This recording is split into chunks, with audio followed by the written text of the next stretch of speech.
Sõbrad, ma olen väga palju peale tööd liiklusest nina nokkinud ja mõelnud, et täna ma küll trenni ei viitsi minna.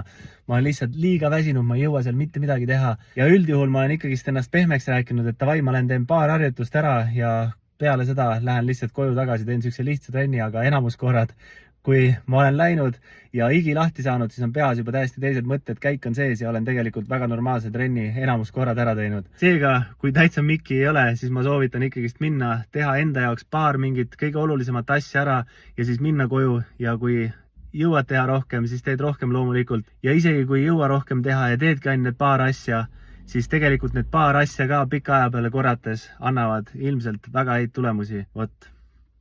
Nii et get to the gym. Ja kui sa ei tea, mida seal jõusaalis teha, siis tasuta treeningkava saad alla laadida kuskilt minu konto pealt. Ja kui sa ei saa seda kätte, siis kirjuta mulle kindlasti, vahepeal need meilid lähevad kaotsi. Edu, sõbrad!